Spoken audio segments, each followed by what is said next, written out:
Então, se o teu coração está aberto nessa noite, que eu creio, Deus vai falar de uma maneira muito especial a você.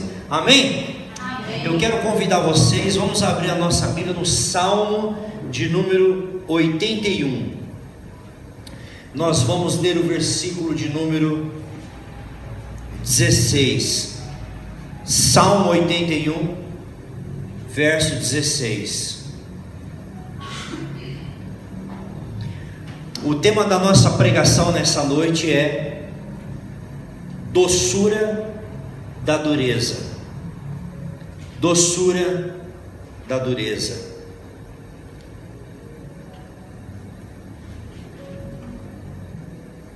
Vocês estão tão quietinhos essa noite, tá tudo bem aí, gente? Não vai culpar o frio não, hein? Glória a Deus. Todos acharam? Salmo de número 81, versículo 16. A palavra do Senhor diz assim: e o sustentaria com o trigo mais fino, e o fartaria com mel saído da rocha. Essa última parte aqui, fartaria com mel saído da rocha. Amém, Jesus? Vamos orar ao Senhor mais uma vez. Curva a sua cabeça comigo, para que vamos pedir ao Senhor que Ele venha falar ao nosso coração, porque só Deus pode falar no mais profundo do nosso íntimo e vir de encontro às nossas necessidades.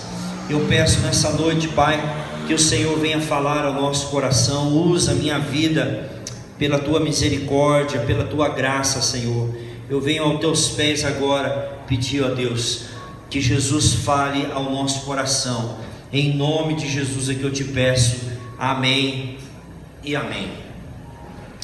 Irmãos, uma das coisas que nós aprendemos à medida que a gente vai lendo a nossa Bíblia, que a gente vai estudando a palavra, a gente vai se alimentando da Bíblia, uma das coisas que a gente vai percebendo é que esse livro aqui é um livro que está cheio, repleto de promessas de Deus para a nossa vida. Essa palavra aqui, Deus colocou grandiosíssimas, poderosas promessas para a nossa vida. Amém? Você crê? Eu acho que não, hein? Você crê que esse livro aqui tem promessas de Deus para a sua vida? Amém. Para todas as áreas da sua vida. Deus, Ele é fiel, Ele faz promessas. Ele tem, aqui nós temos a garantia, né? Quem sabe, quem já ouviu falar aqui em nota promissória? Para que serve uma nota promissória? Uma garantia, né? É uma garantia, né, que você assina e no final você põe o valor lá que você vai honrar aquele compromisso, não é? Por isso que chama nota. Você sabia que a palavra promissória vem de promessa? Você está dando a promessa, você está dando a garantia com a tua assinatura que você vai honrar aquele compromisso. A Bíblia não tem uma assinatura, mas ela tem a promessa de que Deus vai cumprir o que está escrito na sua palavra. E uma das coisas que nós vimos aqui nesse texto é que Deus disse que fartaria a sua alma com mel, que Deus faria que o mel sairia da rocha. Isso é uma promessa de Deus. Ele está dizendo: olha, eu vou saciar, eu vou satisfazer, eu vou suprir, vou fazer com que mel saia da onde? Você prestou atenção no texto? Que o mel saia da rocha. Irmãos, eu acredito, se eu estiver errado você pode até levantar sua mão aí. Eu acredito que o mel, quem que gosta de mel aqui? Eu amo mel, de todo tipo. O mel, eu acredito que da natureza, da criação de Deus, é a coisa mais doce que existe. Não conheço. Você fala açúcar, mas o açúcar não é o mel. O açúcar é um processo industrializado, é doce também. Mas falando de coisa natural, eu acredito que o mel é a coisa mais doce que o ser humano já pôde experimentar. Sim ou não? Agora vamos pensar no outro exemplo que ele dá aqui, a rocha. A rocha, né, é a coisa, eu acredito que deve ser uma das coisas mais duras que a gente conhece também na criação. Não sei se você já subiu numa rocha, você já subiu numa pedra, uma coisa, já tive essa experiência de subir numa montanha. Você olha, aquela coisa é sólida. A montanha é uma coisa, você vê com aquelas empresas que extraem pedra, né, pedreira, eles têm que colocar dinamite, muito explosivo para poder explodir aquelas pedras, para poder começar a tirar a pedra dali, para transformar aquilo em comercializar e criar todo tipo de pedra e derivados que a gente usa. Então, com certeza, a pedra é uma coisa, a rocha é uma coisa muito dura. Agora, você prestou atenção no que o nosso texto disse? Que Deus vai tirar mel da rocha.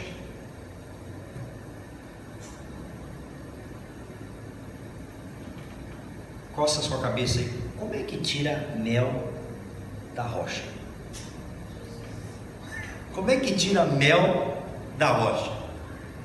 Hã? É um milagre, né? Vamos lá. É claro que Deus está falando aqui que Ele vai prover. Ele está usando aqui, lógico que não é uma linguagem ao pé da letra, que a gente chama de literal. Não é ao pé da letra, é impossível você tirar mel da rocha. Mas o que Deus está dizendo aqui é que Ele vai fazer com que saia doçura, tá? O mel é uma coisa doce, de uma coisa dura, de uma coisa improvável. Ele não está falando aqui ao pé da letra.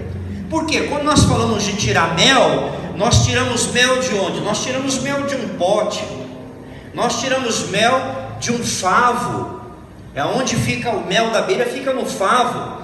Mas o Senhor está falando aqui algo muito mais profundo. Deus, quando fala que vai tirar, que fez o mel sair da rocha, Ele está falando num sentido muito mais profundo aqui. O Senhor está falando que Ele tem a capacidade de tirar a doçura.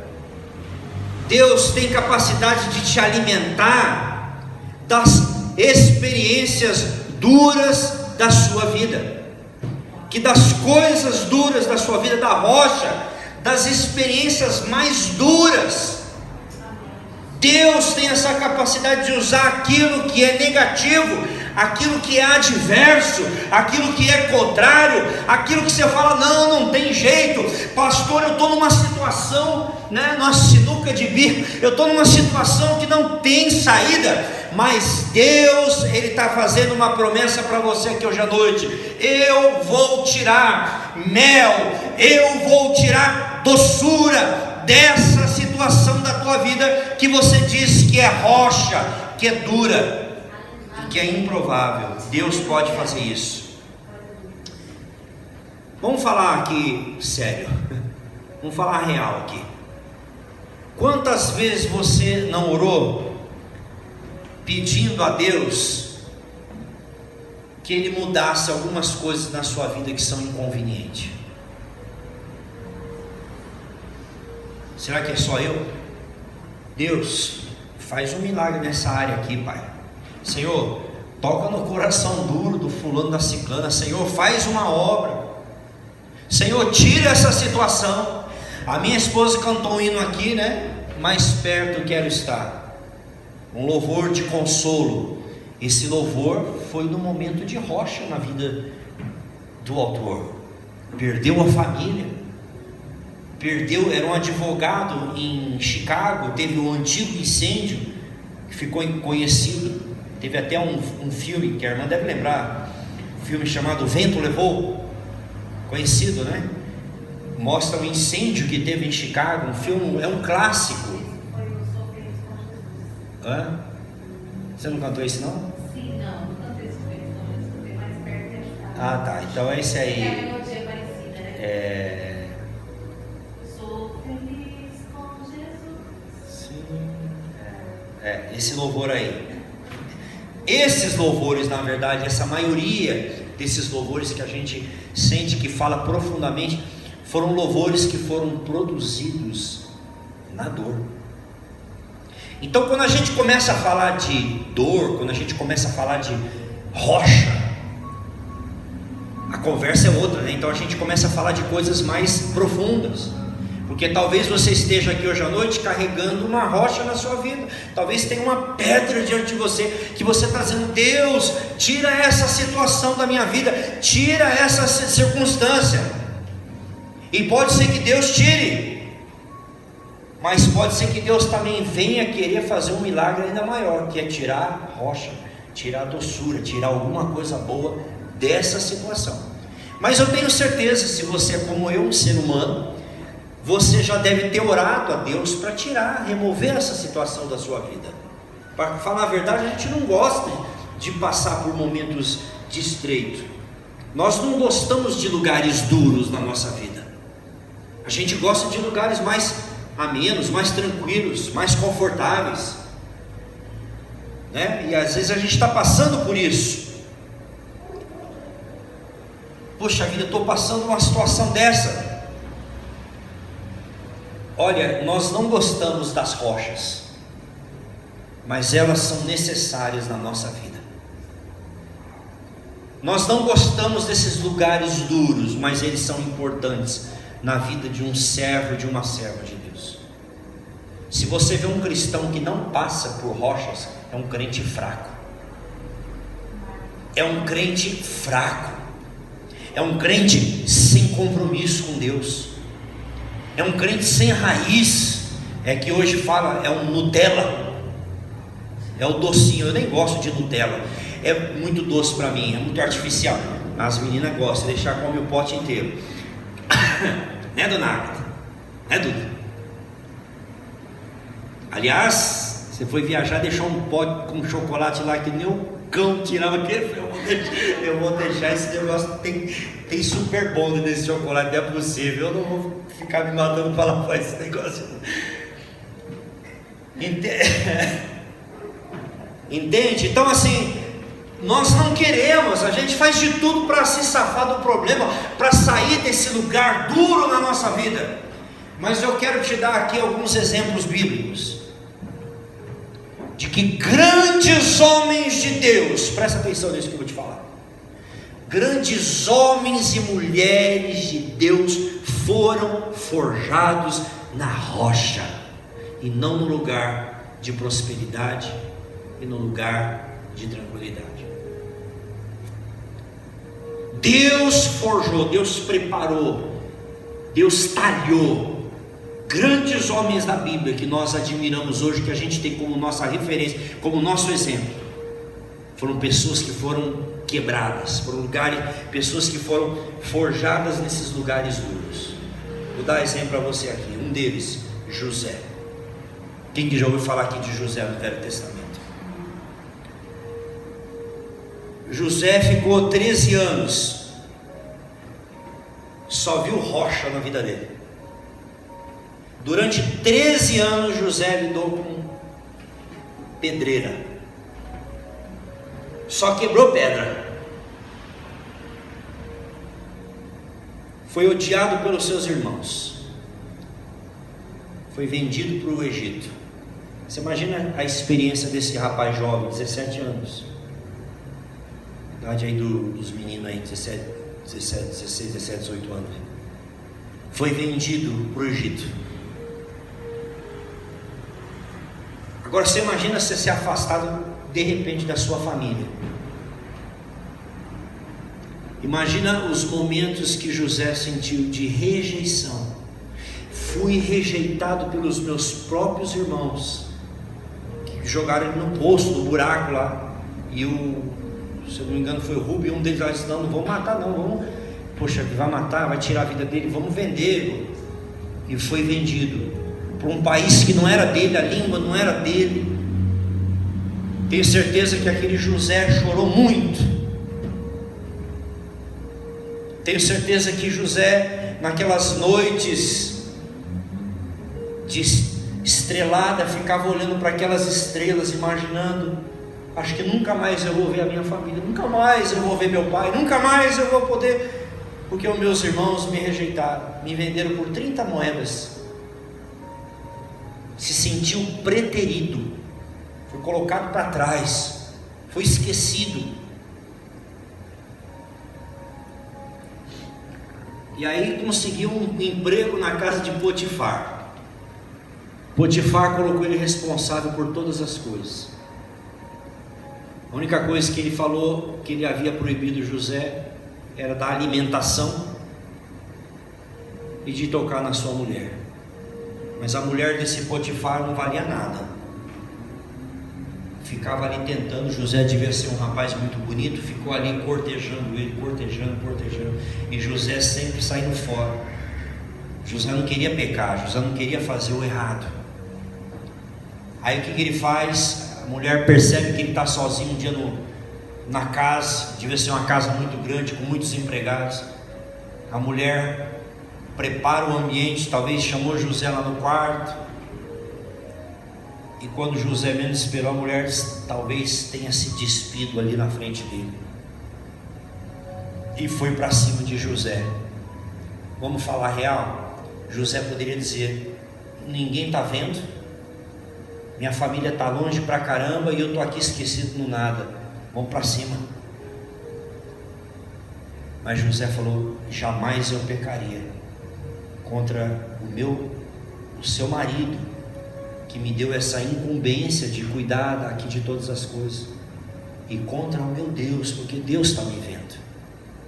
E José saiu correndo, a roupa do José ainda ficou, o casaco dele lá ficou na mão da mulher. Aí ela fez um escândalo lá, e o José, coitado, que não tem nada a ver com a situação, que não fez nada, que não cometeu crime nenhum, foi jogado num presídio, numa cadeia. Mais rocha na vida de José. Imagina José ali passando pano, limpando aquela cadeia, dizendo: meu Deus, parecia que as coisas estavam melhorando, eu estava trabalhando na casa do Potifar, o homem até prosperou mais depois que eu comecei a trabalhar ali, porque a mão de Deus era com José. Agora eu estou aqui pagando uma pena que eu não cometi. Foi uma situação armada contra a minha vida, foi uma trama contra a minha vida. Eu tenho certeza que muitas lágrimas de José pingaram dentro daquele balde, enquanto ele fazia a faxina daquele presídio. Eu tenho certeza que muita lágrima José. Mas ele não sabe que do outro lado da história, Deus está trabalhando, e Deus vai usar aquela situação para reverter a vida de José, porque Deus é um Deus que tira mel da rocha. Aleluia. Deus tira mel da cadeia.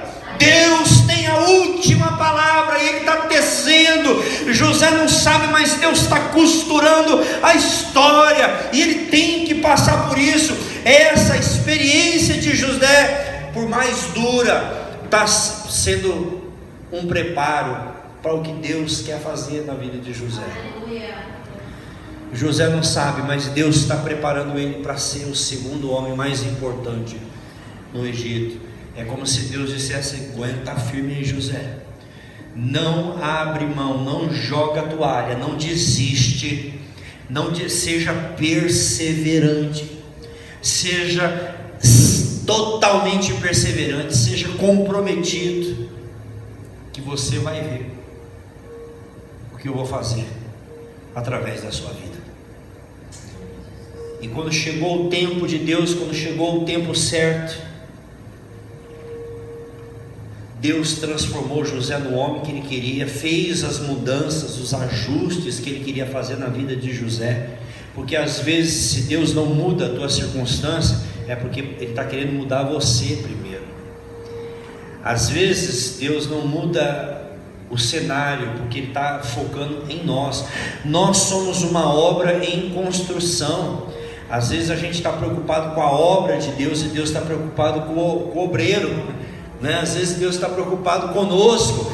Tem coisas que eu quero mudar na tua vida, tem coisas que eu quero firmar em você. Eu não quero que você seja Nutella o resto da vida. E o que nós mais temos hoje na igreja são crentes Nutella, pessoas sem compromisso, pessoas que não abraçaram o reino de Deus. Mas se você de alguma forma sente que você está com uma rocha na tua frente, pastor, eu tenho uma verdadeira montanha na minha frente aqui, ó, e não, parece que ela não sai, ela não está querendo sair, porque Deus não terminou ainda o que Ele começou e o que Ele está fazendo na sua vida. No momento certo, você vai começar a ver mel escorrendo dessa pedra. Essas mesmas circunstâncias que você hoje quer se livrar delas, amanhã você vai ver escorrendo mel, porque Deus está trabalhando em você e Deus está trabalhando por meio das circunstâncias também. Um outro personagem, a gente poderia aqui pensar vários personagens na Bíblia, mas eu quero focar em dois, no José e Davi. Davi é outro personagem. Quem que não gosta de Davi? Quem que não gosta de ver Davi lutando nas batalhas de Deus, derrubando Golias, indo para cima dos midianitas, dos amalequitas, dos jebuseus, dos filisteus? É emocionante. Eu não sei se você já assistiu o famoso filme de Davi com Richard Gere. Foi o primeiro ator que fez o Davi. O Richard Gere, novinho ainda, jovenzinho para fazer Davi, tinha uns 17 anos. É um clássico. E você vê, né, no filme, como a gente conhece da Bíblia, aquele menininho lutando contra aquele Golias e derrotando. Mas saiba você que quando Davi venceu Golias e as mulheres gritavam, Saul matou os seus 1000, Davi os seus 10.000. Aquilo provocou um ciúmes no coração de Saul, que agora esse homem começa a fazer de tudo para matar o Davi. Uma das experiências, Davi entrou na presença dele, pegou uma lança e jogou contra Davi. Davi vai começar a experimentar uma rocha na vida dele. Davi vai começar a experimentar, ter um tempo que durou mais de 2 anos isso. Um tempo de perseguição sem nenhuma causa, sem nenhum propósito. Davi não fez nada. Davi era um homem íntegro. Davi era um rapaz amoroso. Ele ia lá tocar instrumento para acalmar os capetas que estavam no Saul. Não fez nada contra ele. E agora o homem decidiu perseguir Davi. O homem decidiu destruir sem nenhum propósito a vida de Davi, sem nenhuma causa, só ciúmes, inveja. E agora Davi tem que viver foragido. Davi agora tem que morar nas cavernas. Você começa a ler o livro de Samuel, o livro de Reis, aí você começa a ver Davi, e aí não tem sossego. Ele está dormindo numa rocha, de repente já descobrem que ele está lá, eles vão atrás de Davi. Isso é vida, gente. Isso é vida.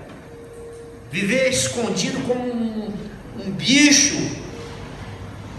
podendo ser morto a toda hora, sendo perseguido, uma assombração na vida dele, do nada. E os soldados, os homens de Davi têm que ficar sempre de alerta. E tem outra, Davi teve 2 oportunidades de ter matado Saul. Uma delas, ele entrou na caverna para fazer as necessidades dele. Os homens que estavam com Davi falaram: vai lá, aproveita agora, mata ele. Davi vai lá, entra na caverna, ainda tira um pedaço da roupa de Saul, corta um pedacinho, vai lá na montanha. E quando Saul vê Davi, falou: Davi falou a Saul: se eu quisesse eu poderia ter tirado a sua vida. Os aliados de Davi, disse: Deus colocou ele na sua mão, Davi, vai lá, mata ele agora. Davi poderia ter matado ele ali, ó, sem ele ter percebido. Mas sabe o que Davi falou? Não vou tocar no ungido de Deus. Ele não é um problema meu, é problema de Deus. Se Deus permitiu esse Saul ser uma rocha na minha vida, um lugar duro, é porque Deus deve ter algum propósito. Olha o entendimento que Davi tinha das coisas de Deus. E ele então entrega aquela situação nas mãos de Deus. Ele não tentou facilitar. Mas eu tenho certeza que talvez tenha passado isso na cabeça de Davi. Poxa, Deus não falou que eu ia ser o rei? Deus não disse que ia me dar um reino, que eu ia ser o rei de Israel? E tudo que eu estou vendo hoje é: eu tenho que viver fugido, eu tenho que viver me escondendo, eu tenho que viver nas cavernas. E aí é o momento que a gente começa a questionar os processos, os caminhos da vontade de Deus na nossa vida. E é esse momento que a gente sente a tentação de querer fugir dos lugares duros da nossa vida. É o momento que nós tentamos evitar as dificuldades. Queremos o lugar mais fácil, mas é justamente nesse momento que você precisa se agarrar à fé, se agarrar à coragem e ter paciência, que é uma das coisas mais difíceis para o ser humano. É quando Deus fala para você: espera. Quando Deus fala: ainda não é a hora. Se você tirar esse fruto agora, ele ainda vai estar verde, ele ainda vai estar, ele não está maduro ainda. Você está de quantos meses, Agatha? Se tirar a criança agora, vai ter que ficar numa incubadora lá, é muito arriscado, porque existem coisas e processos na gestação que precisa do tempo. O bebê, antes da época que nós chamamos de prematuro, né? Nasce muito fragilizado, tem coisas que precisam desenvolver. E às vezes nós somos assim, nós queremos algo de Deus na hora errada, de forma prematura. Então aquilo que era para ser uma bênção, o que era para jorrar mel, não vai jorrar nada, porque não chegou a hora de Deus ainda, não chegou o tempo de Deus. Se Deus não mudou as circunstâncias, é porque Ele ainda está mudando você, porque Deus ainda está preparando a tua vida, o teu coração, e você precisa ter paciência. E como eu disse, paciência é uma coisa que a gente não gosta, ninguém gosta de esperar. Uma vez eu vi um recortezinho do Charlie Brown, sabe, o Charlie, tem o Snoopy e o Charlie Brown. Ele estava pedindo a Deus paciência. Sabe como foi que o Charlie Brown pediu paciência para Deus? Ele ajoelhou e falou: Deus, me dá paciência, me dá logo, e eu quero logo. Então já vê que ele não está paciente, né? Ele quer que Deus dê paciência para ele, até para pedir paciência, ele pediu para Deus ir logo. E às vezes a gente age dessa maneira. Pastor, como assim Deus está trabalhando na minha vida? Tiago capítulo 1, versículo 2. Tiago 1, 2.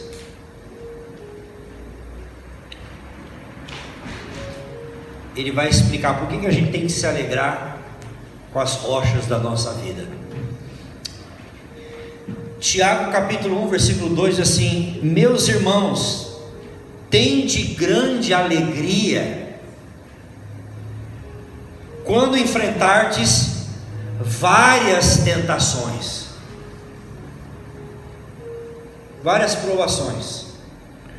Deus está falando para me alegrar nas rochas. Sim. Sabendo que a prova da vossa fé opera. O que é a prova da nossa fé opera, irmãos?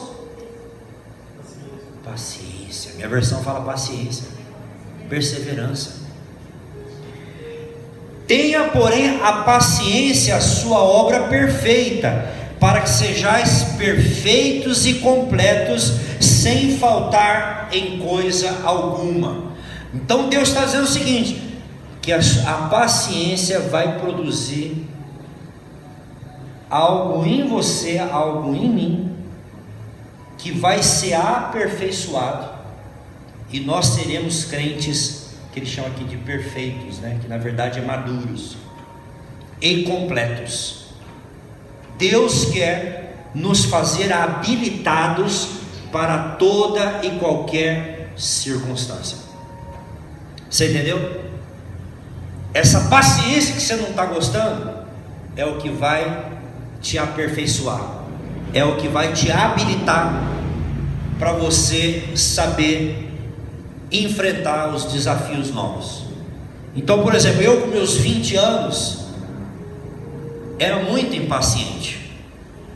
Eu com meus 20 anos não tinha paciência para os processos de Deus, muitos deles. Aí o tempo vai passando, né? Você vai quebrando a cara, você vai tendo que esperar mais ainda. Aí hoje, quando entra uma situação dura na minha vida, uma situação desafiadora, é a hora que eu paro e digo o seguinte: eu não posso mais cometer as mesmas precipitações quando eu tinha meus 20. Eu tenho que, porque você vai sofrendo na vida e você tem que aprender alguma coisa com o sofrimento. Uma delas é você não repetir as mesmas tolices. Isso é muito comum no jovem. O jovem é inconsequente, na sua maioria, né? Quando a gente é jovem, a gente é... Quem que assistiu aquele filme Titanic, né? Quando você é jovenzinho, você fica lá na ponta, lá na ponta do navio de braço aberto. Se fosse eu hoje, eu falo, não, vamos namorar lá no salão de festa, vamos sentar numa mesa aqui, vamos comer um... Você vai mudando a tua perspectiva, né? Você não fica tão cheio de aventura assim. Vamos viver uma aventura aqui dentro, né? Comendo uma picanha, tem tantas maneiras de... Mas quando você é novo, você vai para a loucura, você se precipita, você se arrisca, né? Você fica na beira do abismo. Mas conforme você vai passando o tempo, você vai analisando, você vai ganhando uma experiência de vida. Por isso que é importante os filhos ouvirem os pais, porque os pais carregam uma bagagem de experiência, de vida, de cabeçada, de acertos e erros muito grande. E se você ouvir, é o livro de Provérbios. Ouça o teu pai, o conselho da tua mãe. O filho sábio é a alegria da mãe, né? A sabedoria vai colocar um diadema sobre a sua cabeça. Provérbios é um livro o tempo todo tentando nos poupar dos atalhos, da precipitação, tentando nos impedir de sofrer. Você já viu pessoas que amam sofrer? Você conhece pessoas que vivem, não é isso que eu estou falando aqui não, no lugar duro. A pessoa tem uma capacidade de criar problema que não existe na vida. É um potencial de... Não precisa nem do diabo, não precisa nem... Ela mesmo se coloca numa situação de sofrimento. Não é assim? E não sai, né? Aí vai criando um abismo, chama outro, vai criando mais problema. Então Deus não quer isso.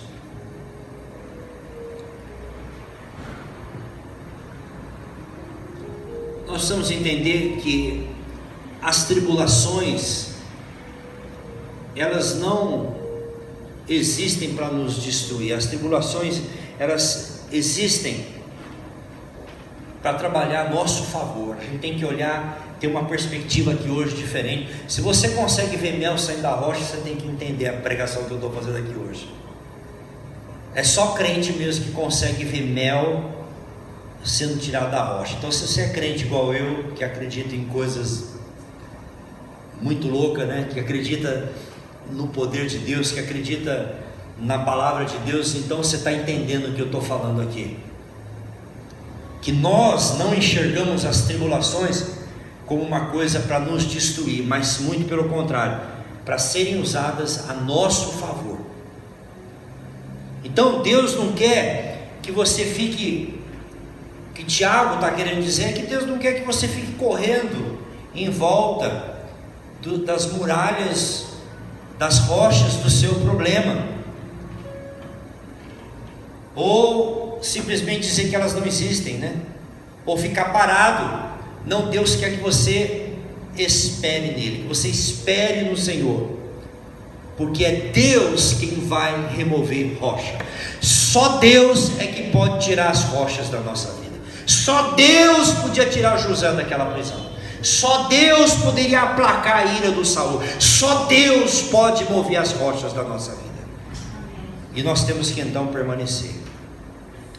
Por isso que Romanos capítulo 8, versículo 28 diz: sabemos, pois, que todas as coisas conjuntamente cooperam para o bem daqueles que amam a Deus, daqueles que são chamados segundo o seu propósito. Farinha de trigo crua é horrível, não dá para comer. Açúcar puro não dá para comer também. Agora, quando você pega o ovo, farinha, açúcar, fermento, leite, bate tudo, põe no forno, aí sai uma coisa boa, né, Duda? A boleira aqui, ó, bolo de pote.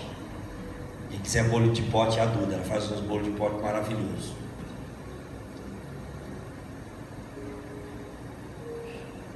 Então a gente vai preparar um bolo, a gente lida com os ingredientes, não é isso? Os ingredientes estão crus ali, ó. Você fala, pastor, essa experiência que eu estou vivendo, ela é ruim. Mas se Deus, na sua sabedoria, pegar essa experiência tua, misturar com aquela outra, e com aquela outra, e com o trigo, Deus é um boleiro, Ele vai começar a pegar todas as coisas. Todas as coisas cooperam juntamente para o bem daqueles que amam a Deus. Ele vai pegar o trigo, Ele vai pegar, vai colocar você no forno, e ali vai assar, e quando chegar no tempo bom, você vai estar pronto. E aquela situação que você fala, agora eu entendi, puxa vida, agora eu entendi como Deus usou essa situação, como eu estava cego, não é isso que a gente diz? Puxa vida, como eu não vi o óbvio, como eu não vi que Deus ia usar essa situação para me trazer para essa cidade, que Deus ia permitir uma pandemia, que Deus ia usar isso e aquilo para me colocar numa situação e para trabalhar na minha vida. E é isso que Deus está fazendo conosco aqui nessa noite. Aleluia. Independente dos números de rochas que você tem enfrentado na tua vida, Deus está dizendo que Ele vai fazer com que o mel saia dessa rocha, que o mel brote dessa situação. É só você entregar tudo ao Senhor. É só você entregar o bom e o ruim das suas circunstâncias. Mas eu quero deixar 3 conselhos aqui práticos para você. 3 conselhos práticos para te ajudar se você tem rochas na sua vida. Em primeiro lugar, peça a Deus em oração, que Ele venha tirar o mel dessa situação da tua vida, o mel da rocha. Talvez você já venha lutando, tentando fazer o seu melhor. Não pare, continue lutando. Não desista, continue lutando nessa situação. E aprenda que é Deus quem vai transformar a rocha em mel. Você lembra quando José estava, vamos voltar para José aqui. Você lembra quando José estava lá no presídio e ele revelou o sonho do copeiro e do padeiro? Um falou que ia morrer e o outro ia ser restituído ao seu cargo. De fato se cumpriu, as aves comeram lá, mataram o padeiro, e o copeiro foi restituído, né, à sua posição. O que José falou para ele? Acho que na hora que ele estava saindo da cadeia, né, porque José que ficou cuidando de toda a prisão, acho que José segurou ele assim no braço dele e falou: não esqueça de mim, foi eu que te dei a profecia, lembra de mim, intercede por mim. E sabe o que diz a Bíblia? Que o copeiro foi restituído à sua posição e ele se esqueceu de José. Olha, o que eu aprendo disso? Por mais que você tenha amigos, é importante a gente ter amigos, importante a gente pedir oração pelos irmãos. Quando a gente está fragilizado, a primeira coisa a gente começa a pedir oração pelas pessoas, não é assim? Ora pela minha mãe, ela está no hospital. Ora, você começa a bombardear as pessoas. Parece que nós temos essa carência, como se tivesse mais pessoas orando, Deus atenderia mais rápido, né? Então uma pessoa que mora numa ilha está perdida porque não tem amigo ali. Então a gente começa, não que eu não acredito que muitas pessoas orando é bom, mas a gente cria sempre uma muletinha, porque a gente fica esperando dos outros, a gente fica dependente da oração das pessoas. Vocês estão me entendendo aqui? Eu não estou sendo contra a oração e nem comunhão, mas a gente precisa entender que em momentos de rocha as pessoas podem se esquecer de nós. As pessoas podem se esquecer de nós, como o copeiro esqueceu de José. Mas existe um que não esquece de nós, e é a Ele que nós temos que orar sobre todas as coisas, é dele que nós temos que depender. Tem pessoas que vivem fazendo das outras a sua muleta psicológica, a sua muleta existencial, a sua muleta na vida. Não faça de ninguém muleta para você viver. Dependa de Deus e espere de Deus. Aleluia. Porque as pessoas vão falhar, as pessoas podem não chegar na hora que você precisa. Quantas pessoas são assim, codependente?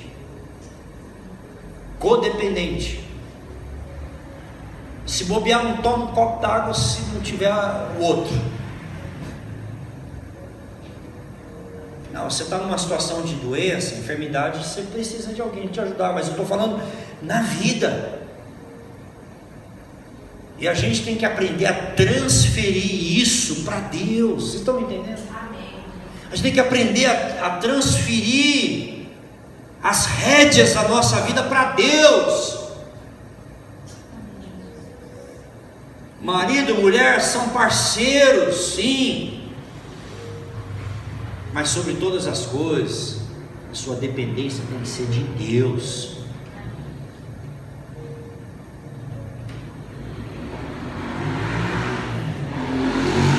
Então esse é o primeiro conselho.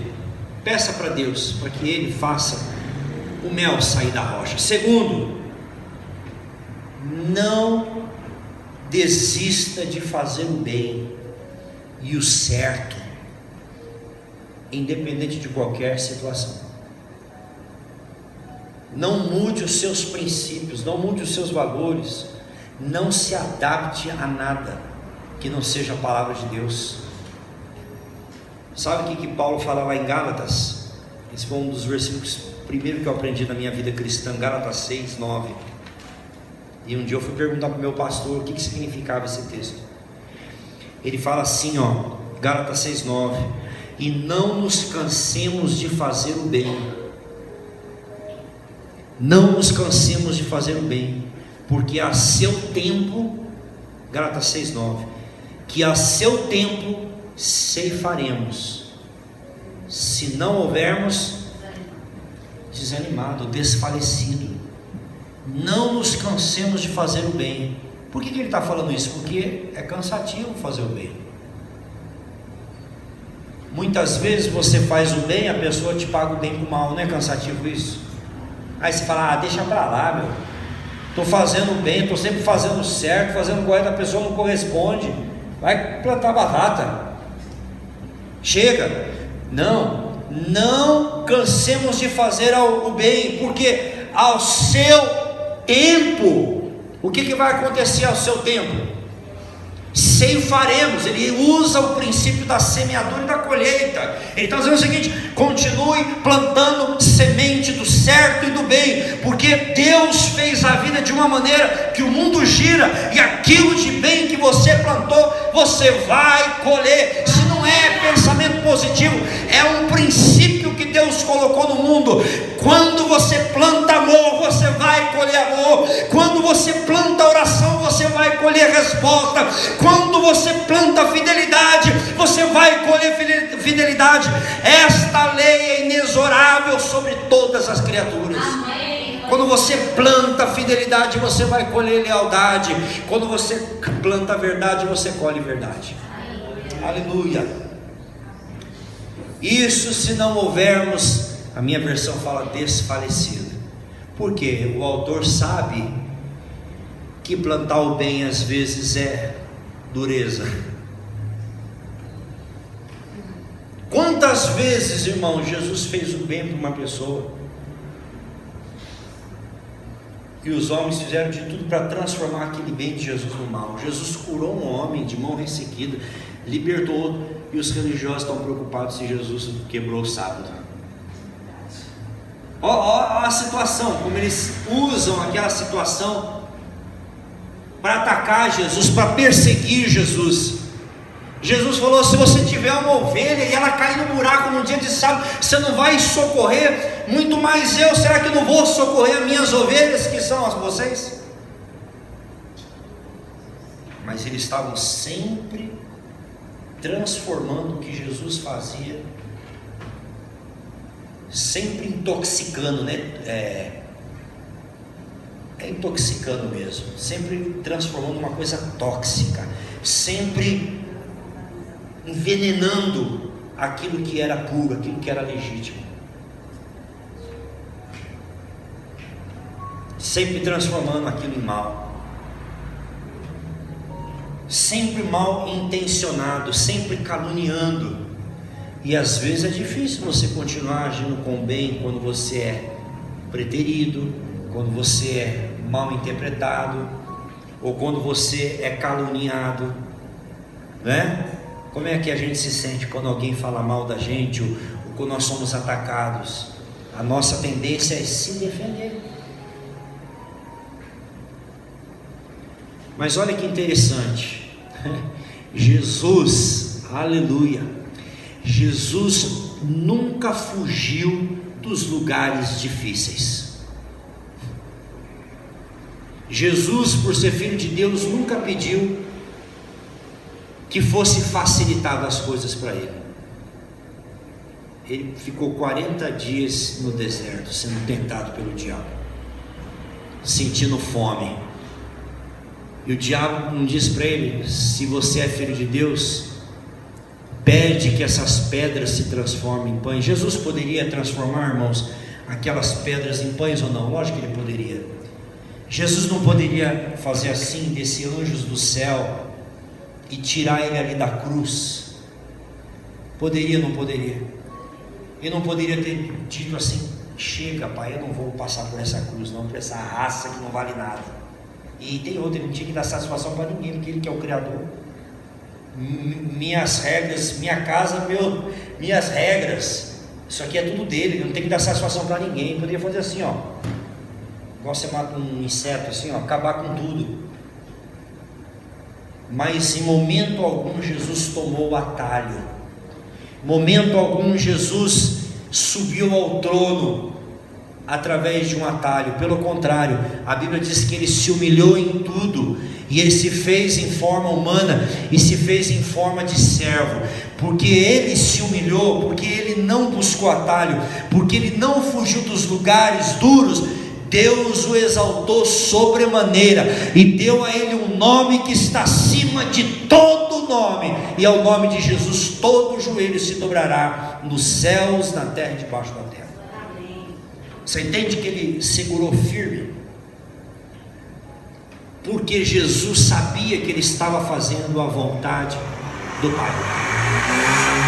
Ele sabia que estava fazendo a vontade de Deus. Jesus falou em João 4,34 assim: minha comida é fazer a vontade daquele que me enviou.